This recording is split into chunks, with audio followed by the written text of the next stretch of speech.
to Your Region This Week.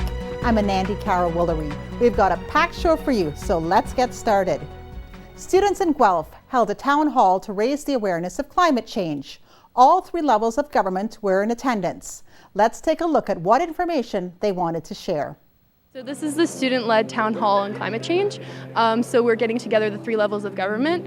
Mayor Cam Guthrie, MPP Mike Schreiner, and MP Lloyd Longfield will be here answering questions and leading a discussion on climate change.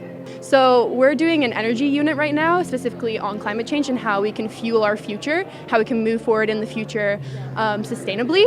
And we connected with an organization, Transition Guelph, and John Dennis. He's a part of Transition Guelph. He mentioned to us that it would be really cool if we make this event happen. So we kind of spearheaded this and got together a group of people in our class, and we made it happen. So it's very rare that we as students even have a town hall where we are the leaders and it's really centered around us. A lot of times at other events, it's not necessarily geared towards students. So I think it's really unique to be here in a student-led event and to have students here voicing their opinions, voicing the facts of climate change and our reality that's happening right now.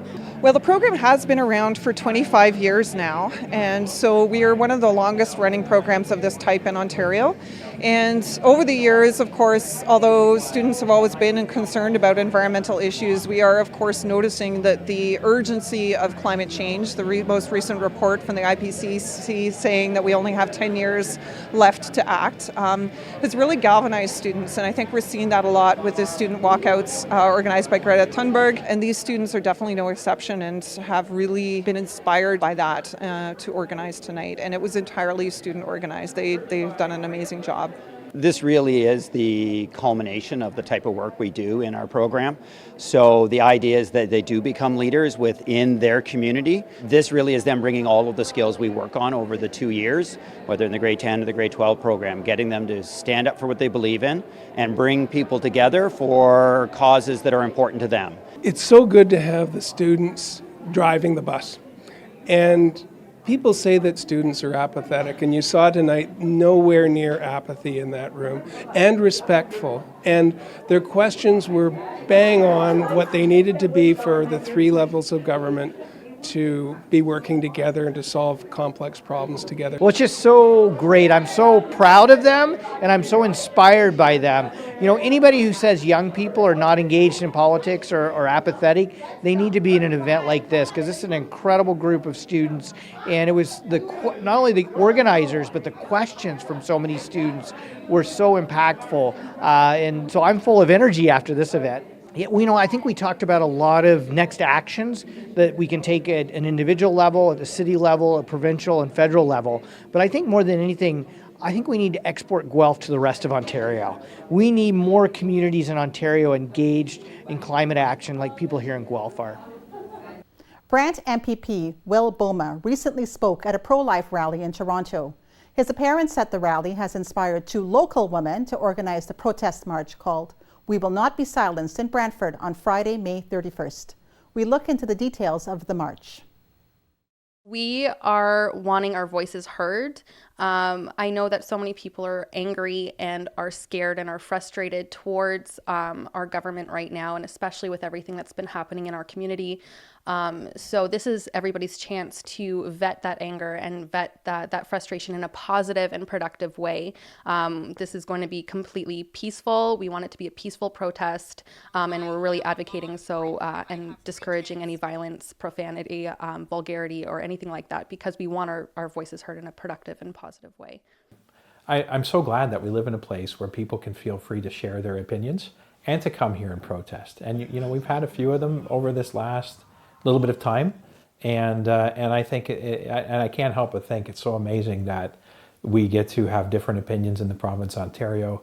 We can disagree on those things, and quite strongly so, and yet we have the same things in common. We want good lives for ourselves, for our kids, for aging parents. I was really frustrated and feeling like I couldn't voice it in any productive way.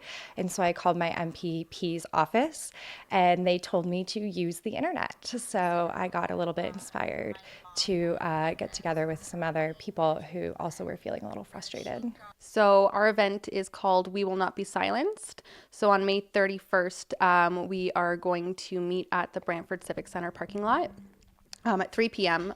Just so that way it gives us time to organize the march that's going to start at 3:30. And we're going to march to Will Bouma's office on Nelson Street and have our start our rally there. And then we've organized speakers to come and participate in the rally as well. So that way we can really make it as educational and informative, both towards our MP and our MPP and towards the community as well. And I think, I can hold my personal views on that and still represent everyone in the riding. And so I'm looking forward to welcoming those people, the protesters here, and just have that conversation with them that, we're not planning on taking anything away, but what a wonderful thing that we can live in a free society where we can enjoy differences of opinion and agree to disagree, but still work forward to what's best for the people that live in Brantford Brant. More of Your Region This Week will continue right after the break. See you then.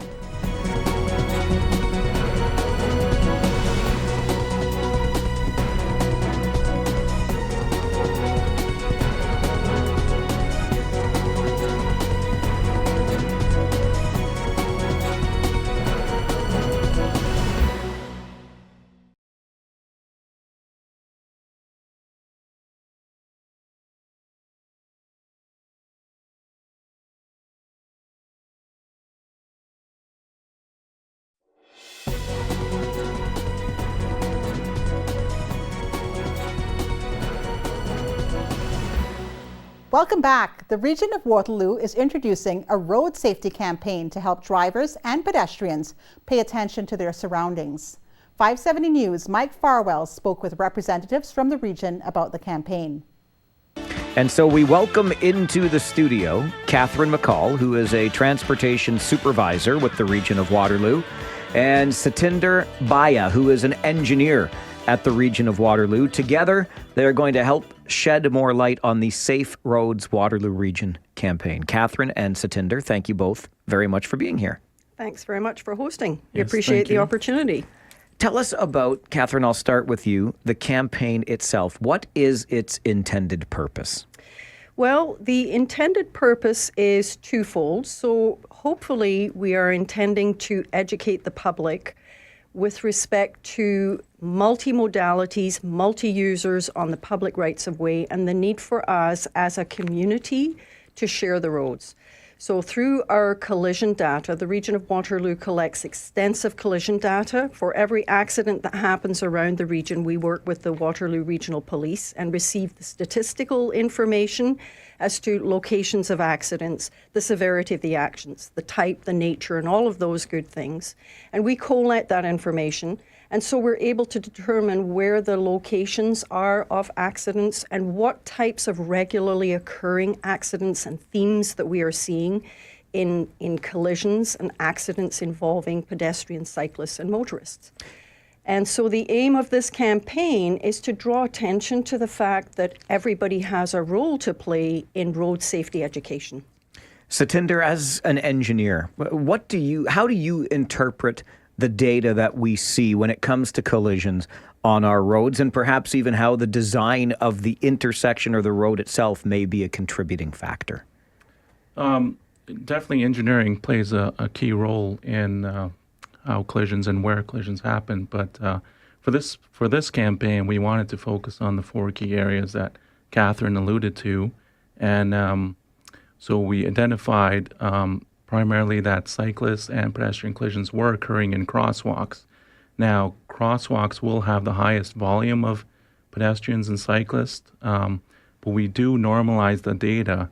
So we apply a collision rate where we balance out the volumes as well as the road lengths if it's a mid-block section, and we try to equate city locations with township locations that don't have high as a volume.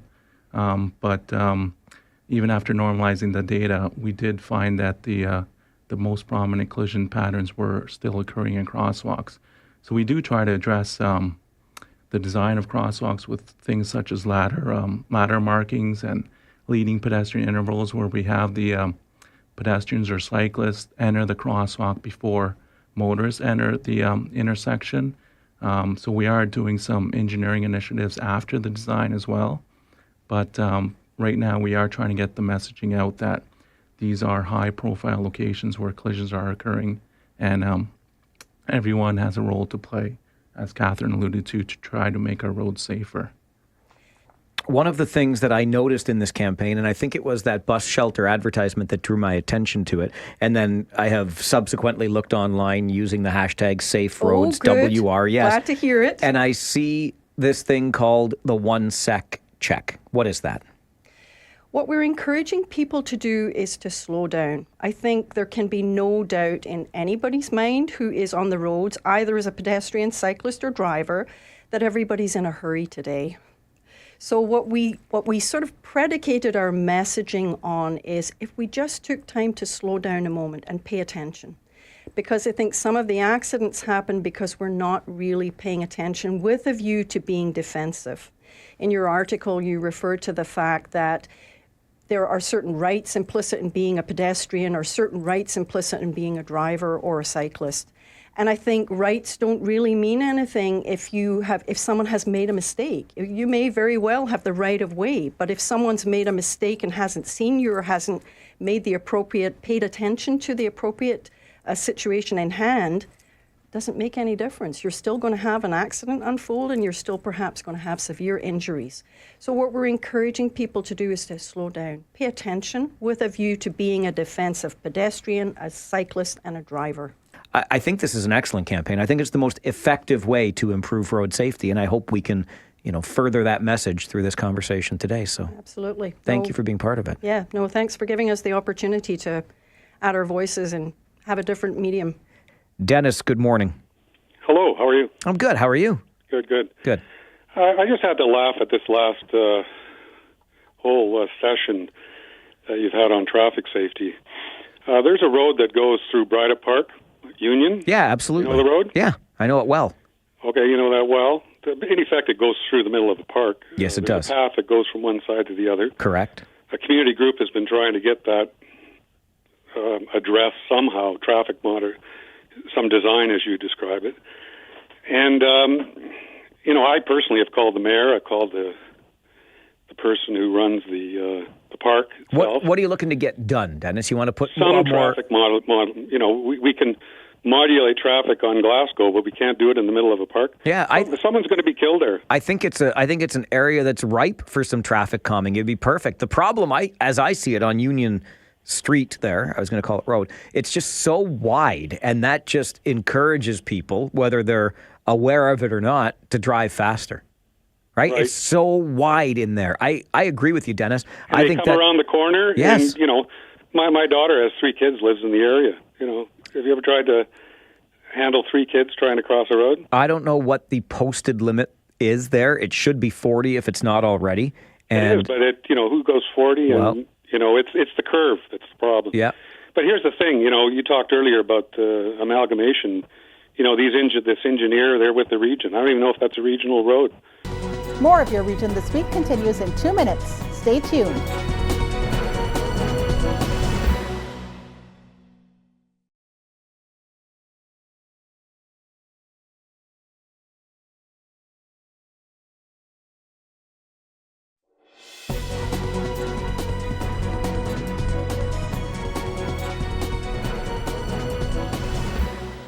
Welcome back. 519 Sports Online covers the Kitchener Collegiate Raiders girls rugby team and their fight in the WCSSAA Girls Rugby Championship.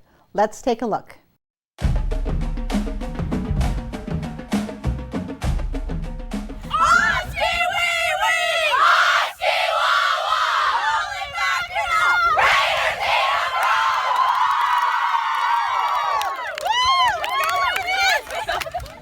The Kitchener Collegiate Raiders looking to bring home the WCSSAA Girls Rugby title for the 5th year in a row. The Raiders facing the Waterloo Oxford Crusaders in the championship game. Both teams coming into the game unbeaten so far this season. And there is the prize they are playing for. KCI going for a 5-peat, WO looking to win their first title since 2009. 5 minutes in, the Raiders strike first. Natalie Armitage, one of the KCI co-captains, grabs the ball and touches it down for a try. The kick is good, and the Raiders take a 7-0 lead. A few minutes later, some nice passing by KCI, and it's Makeda Attico finishing it off as she runs in and extends the lead. The Raiders up 12-0. Back the other way. A great run here by the Crusaders. They move the ball into Raiders territory, but WO comes away with no points on the possession. More solid ball movement by the Raiders on this play, and it's Jane Armitage running it in for the score. Armitage making it 17-0 Raiders. Still in the first half. How about this run by Caitlin Armstrong? She breaks through and is off to the races. Armstrong getting the Crusaders on the board with a big run. WO is down 17-7, but the Raiders answer with a long run of their own. Makeda Attico is flying down the far side, and she is going to score. That's her second try of the afternoon. KCI is leading 22-7 at the half. To the second half, and more offense from the Raiders. This time it's Jillian Bernard-Jardine scoring for KCI, and they are in control with a 29-7 lead. And a little later, Mila Sayavongska taking the pass on the far side, and she touches it down. That makes it 34-7, and the 5-peat is complete. The Raiders are WCSSAA champions for the 5th consecutive season. They beat the Crusaders by a final score of 42-7. Both teams advancing to Kawasa in Owen Sound. The Raiders co-captains receiving the championship plaque. Then it was time for a team picture. The Raiders reign supreme once again. Our post-game comments begin with Makeda Attico, who scored 2 tries in the championship game. This is my last WCSSAA game. I started in grade 9, and just seeing how well we played today, and we really brought it together as a team. It was really, really good stuff today. Since grade 9, it's definitely I've seen it improve as a program, as myself. Our whole team has come together. We've won when I was in grade 9, and we've won now, so something's got to be working. But no, the team this year really has felt like we are working together. It feels so good because a lot of us put in a lot of hard work on and off the field together, creating a bond to have this hard work come together and pull 4 championships out. Going into Kawasa, we have a big goal here as it's the last year. We're leaving nothing behind. We are going out and leaving everything on the field, pretending every game could be our last, which it could be. So we got to go hard, play hard, and hopefully have the results come our way this year.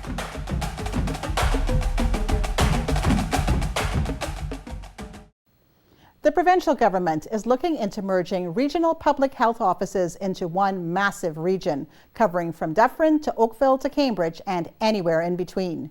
We spoke with MPP Catherine Fife on what could come from a situation like this. Clearly, residents have concerns because Waterloo region is proposed to be Halton, Peel, Guelph, and Wellington Dufferin area. We need these health units to be resourced, to be local, and to be in touch with the communities that they're serving. Waterloo region, for instance, may end up being the largest health unit in the province, serving almost 3 million people with less money. Right now, we are seeing a rise in opioid overdoses in the region. We have obviously seen a decline in immunization. And so what New Democrats would actually like to see is that public health policy is based on research and evidence and community-based solutions. So the smart money in healthcare is keeping people healthy. And that's what public health units do, and they do a really good job of it. We shouldn't be talking about merging before we actually talk to the people who are on the front line. But reach out to your MPPs, especially your Conservative MPPs, and ask them, what's the rationale for creating a public health unit that will serve 3 million people? And articulate your concerns in that, and ask them straight up, where's the research, where's the evidence that shows that this will meet the needs of people in Waterloo region the best? Your Region This Week will be back after these messages. See you soon.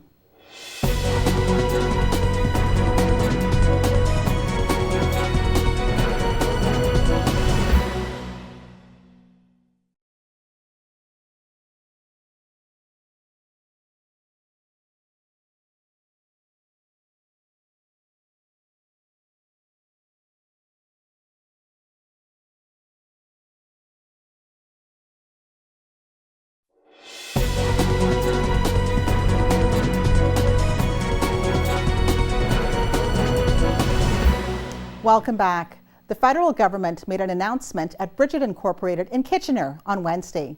Through FedDev Ontario, the government is investing $750,000 into the woman-led tech company. We met up with MP Rod Saini on the announcement. This is an example of how government and private enterprise can work together. This is an example of the importance of government being a partner at the table, but also allowing companies, and especially women-led companies. We know in Canada only 16% of companies are women-led or women-owned. I am so pleased to announce that FedDev Ontario is investing $750,000 in Bridgit to scale up business operations and support growth in new and existing markets. Congratulations. So we are in a race globally for talent and also economically, and this will provide an opportunity for companies locally here to scale up, especially with Bridgit and other companies also, to scale up. And it will be, like I said, there will be economic benefits, but there will also be social benefits because you're attracting diverse talent from around the world that will support this region into the future. With the summer fast approaching, more and more are getting into the cooking spirit. New dishes, barbecuing, and even bonfires. We spoke with Kitchener Fire on what you can do to stay safe and what to do in the event of a fire. There's a number of precautions that families can take. One of the most important ones and one of the highest causes of our fires is unattended cooking. Make sure that you're in the kitchen whenever you're cooking anything, and don't wander off and watch TV or go play a video game. Every family should have and practice an escape plan. We have some materials available here at headquarters, or they can go to the OFM website and download, and it gives all the instructions of how to lay out your house. And the most important thing is to practice that so that your kids and young adults know what to do in case of an emergency. If you feel comfortable and you've had some fire extinguisher training, and my rule of thumb is always if it's knee-high or lower, you're more than welcome to try. My other rule of thumb is if you're asking yourself a question, should I be doing this? It's probably time to put down the fire extinguisher and get out of the house. We want to make sure that you're out safely. One of the most important details that 911 operator is going to need is your location. If you have a home phone and you're calling from that home phone, it will drop down in our 911 system. If you call via a cell phone, and it can get to all three towers, and it can triangulate your position, but they will still ask you what is your address, because you could be at a neighbor's house, you could be up the street phoning. So we want to make sure that we're going to the right address every time. You have to think about these things ahead of time and have a discussion with your family about what to do if. If you register for Alert Waterloo Region, you will get that information locally from Alert Waterloo Region, and they'll tell you what areas are affected and what measures we're taking to try and mitigate that. When you live in an apartment, you have to determine whether it's actually safer for you to stay in your apartment or to leave. Once you leave, the conditions are very, very similar. For instance, in a flood or something like that, you might lose power in an apartment, but probably the safest place for you is in your apartment. Thanks for joining us on another episode of Your Region This Week. For more information, visit rogerstv.com and follow the links. Enjoy the weekend, and we'll see you next week.